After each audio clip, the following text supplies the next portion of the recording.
Good afternoon. I'm Hayden Balgavy in for Michael Aaron.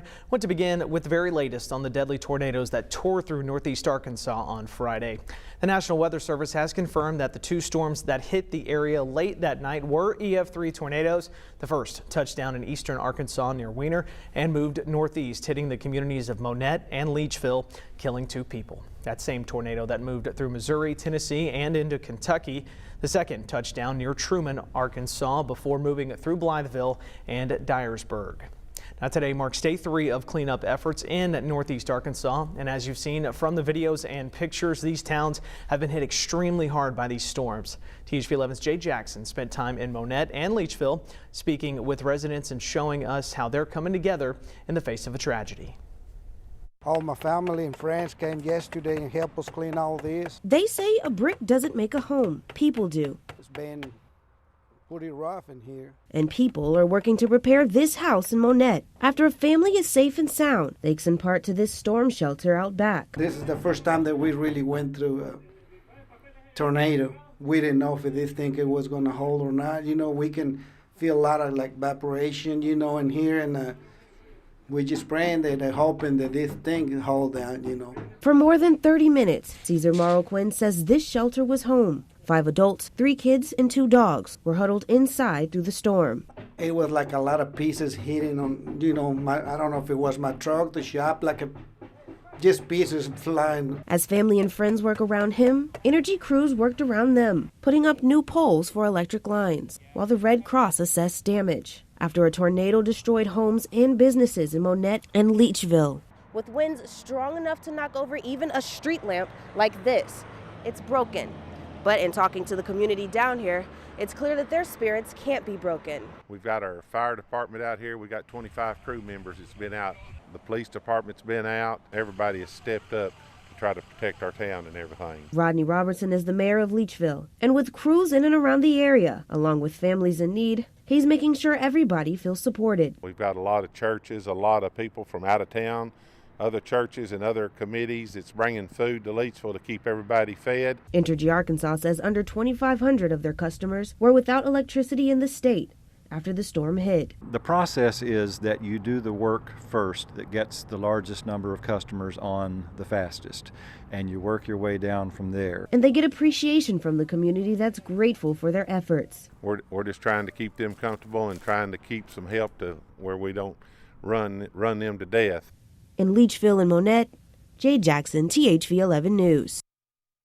Scott Covert obviously tracking all those storms on Friday night. Really a horrible situation in northeast Arkansas. A lot of cleaning up to do, but today at least, calm, cool. It's a good day to do it. If you need to get tarps up to protect the roofs, today's probably going to be the last good day to do it. We have several chances of rain this week. Temperatures this afternoon warming up quite quickly. Look at this, already up to 57. This is warmer than where we ended up yesterday afternoon. We saw a high yesterday of 53. Today, we'll see those numbers continue to climb a few more degrees all the way to 61.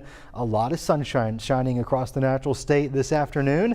We'll continue to see some sun by this evening, though. Expect some clouds to develop, to build into the area, and our chance of rain going up overnight as well. 61 with south-southwest winds 5 to 10 miles per hour. That's your forecast for today. Over the next few days, we'll see some more changes. Some rain showers continue on and off throughout your day tomorrow, with much better chances of meaningful rain. 2 to 4 inches, in fact, Thursday through Saturday. I'll time out that rain for you here coming up. Thank you, Scott. Arkansas isn't the only state devastated by Friday's storms. Recovery efforts are underway in 4 other states.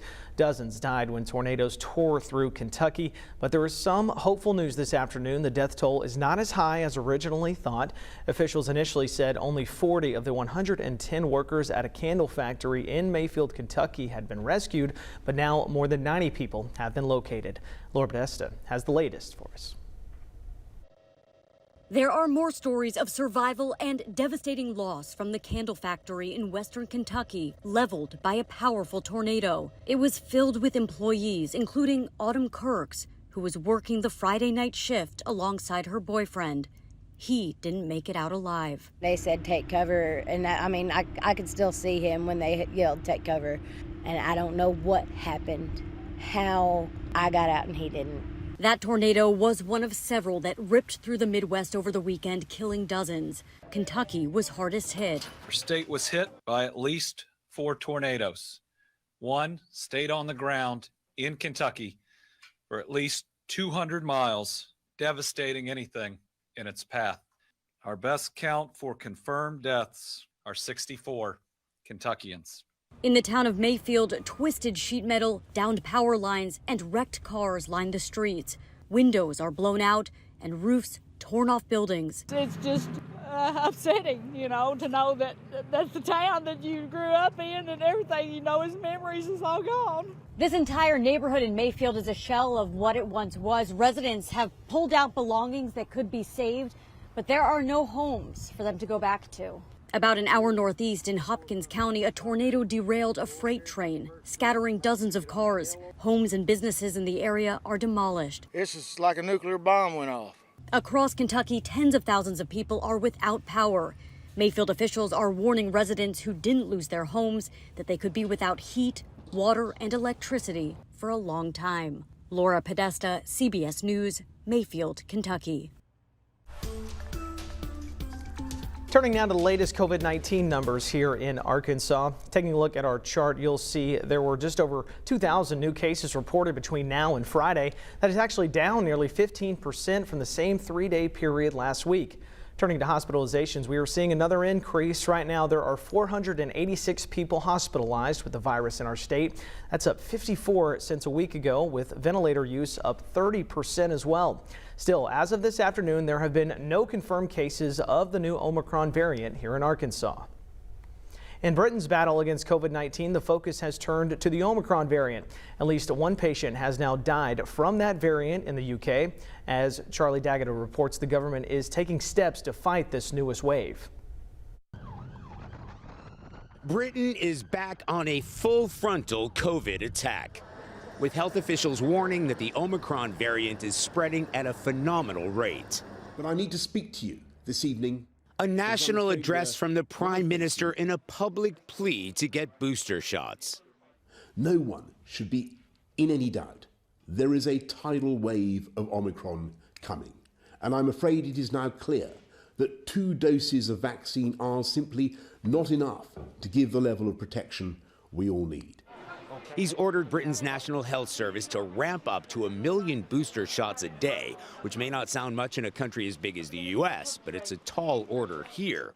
The highest one-day total ever reached back in March was just under 850,000. Strict new lockdown restrictions went into place today, with the government again issuing work-from-home orders, in addition to broader mask mandates in public places and events that went into effect over the weekend, and they're voting on whether to require COVID passports to gain admission to places like nightclubs. By taking the action now, sooner rather than later, the type of action that we set out, the working from home, the rules on the face masks, the use of the NHS COVID passport, we can avoid further action later, because this does buy us time. This morning, the Prime Minister said at least one person has already died of the Omicron variant, and the infection rate is doubling every 2 to 3 days. Charlie D'Agata, CBS News, London.